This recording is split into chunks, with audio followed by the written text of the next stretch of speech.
Bismillahirrahmanirrahim. Assalamualaikum warahmatullahi wabarakatuh. Saya Ahmad Maruf Ihsanuddin dari kelas 1A. Di sini saya akan mempresentasikan tentang diabetes mellitus. Yang pertama, definisi diabetes mellitus. Diabetes adalah kata Yunani yang berarti mengalirkan atau mengalihkan. Sedangkan mellitus adalah kata Latin untuk madu atau gula. Diabetes mellitus adalah penyakit di mana seseorang mengeluarkan atau mengalirkan sejumlah besar urin yang terasa manis. Diabetes mellitus adalah penyakit yang disebabkan oleh kelainan hormon yang mengakibatkan sel-sel dalam tubuh tidak dapat menyerap glukosa dari darah. Penyakit ini timbul ketika di dalam darah tidak terdapat cukup insulin atau ketika sel-sel tubuh kita dapat bereaksi normal terhadap insulin dalam darah. Selanjutnya, yang kedua, tipe diabetes mellitus. Ada 3. Yang pertama yaitu diabetes mellitus tipe 1. Diabetes mellitus tipe 1 adalah penyakit hiperglikemia akibat ketidakan absolut insulin. Penyakit ini disebut diabetes mellitus dependent insulin. Pengidap penyakit ini harus mendapatkan insulin pengganti. Diabetes tipe 1 biasanya dijumpai pada orang yang tidak gemuk berusia kurang dari 30 tahun. Dengan perbandingan laki-laki sedikit lebih banyak daripada wanita. Karena insiden diabetes tipe 1 memuncak pada usia remaja dini, maka dahulu bentuk ini disebut sebagai diabetes juvenil. Namun, diabetes tipe 1 dapat timbul pada segala usia. Yang kedua, diabetes mellitus tipe 2.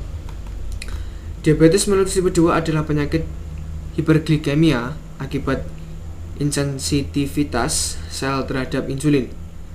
Kadar insulin mungkin sedikit menurun atau berada dalam rentang normal karena insulin tetap dihasilkan oleh sel-sel beta pankreas.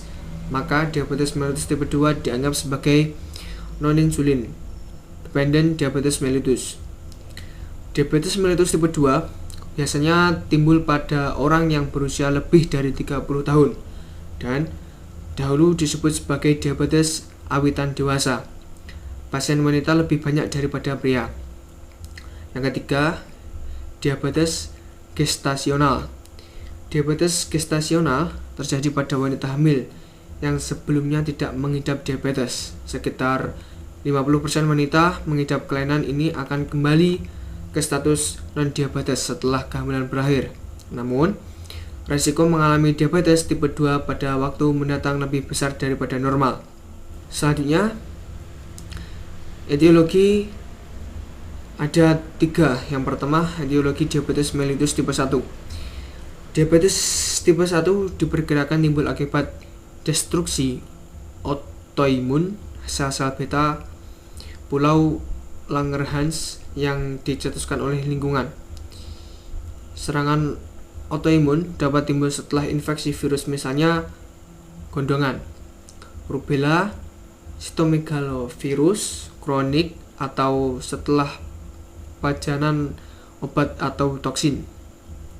Selanjutnya yang kedua, etiologi diabetes mellitus tipe 2. Diabetes mellitus tipe 2 tampak berkaitan dengan kegemukan. Selain itu, pengaruh genetik yang menentukan kemungkinan seorang mengidap penyakit ini cukup kuat. Diperkirakan bahwa terdapat suatu sifat genetik yang belum teridentifikasi yang menyebabkan pankreas mengeluarkan insulin yang berbeda atau menyebabkan reseptor insulin atau perantara kedua tidak dapat merespons secara kuat terhadap insulin.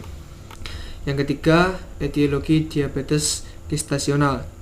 Penyebab diabetes gestasional dianggap berkaitan dengan peningkatan kebutuhan energi dan kadar estrogen dan hormon pertumbuhan yang terus-menerus tinggi selama kehamilan.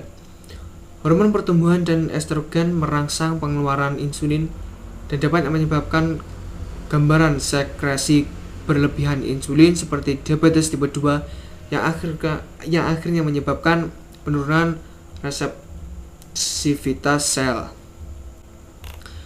Selanjutnya, gejala diabetes mellitus. Gejala awal diabetes adalah penderita merasa lemas, tidak bertenaga, ingin makan yang manis, sering buang air kecil, dan mudah sekali merasa haus.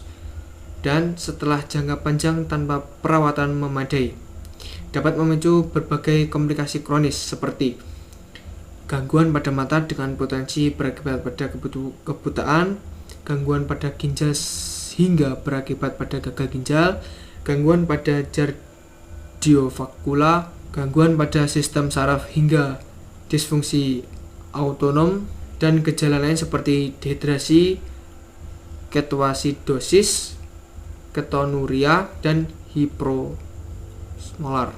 Selanjutnya pengobatan. Tujuan pengobatan diabetes mellitus adalah secara konsisten menormalkan kadar glukosa darah dengan variasi minimum. Yang pertama, insulin. Pengidap diabetes tipe 1 memerlukan terapi insulin.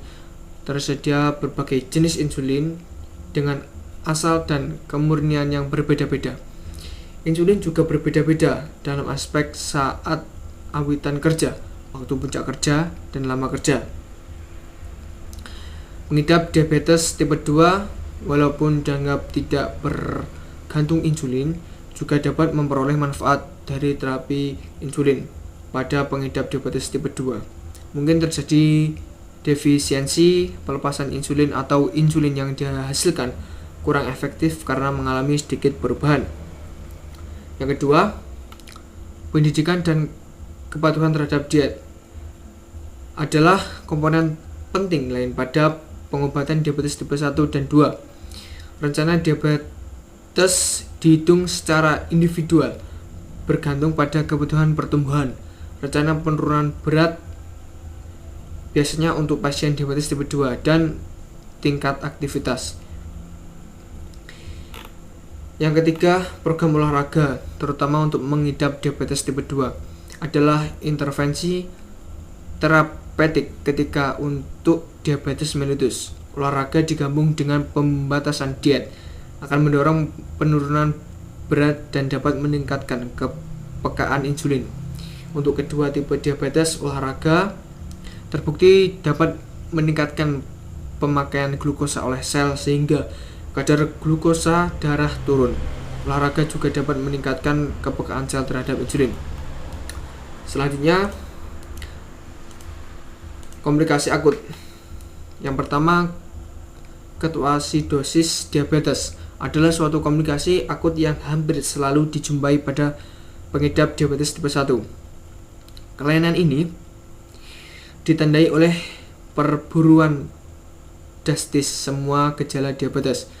Ketoasidosis dapat timbul setelah stres fisik, misalnya kehamilan atau penyakit akut atau trauma.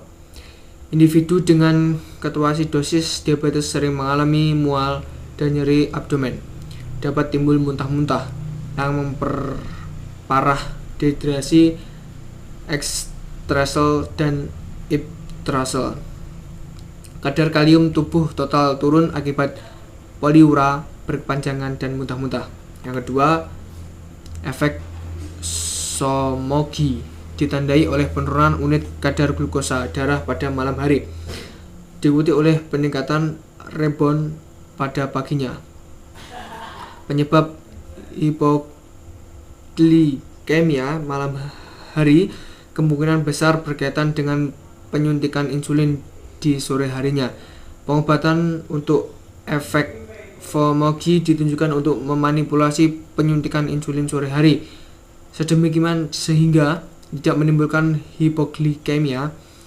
Intervensi diet juga dapat mengurangi efek somogi. Yang ketiga, fenomena fajar adalah hiperglikemia pada pagi hari antara jam 5 dan 9 yang tampak disebabkan oleh peningkatan sikadian kadar glukosa pada pagi hari. Fenomena ini dapat dijumpai pada pengidap diabetes tipe 1 dan tipe 2. Demikian presentasi yang bisa saya sampaikan. Apabila ada kurang lebihnya mohon maaf. Wassalamualaikum warahmatullahi wabarakatuh.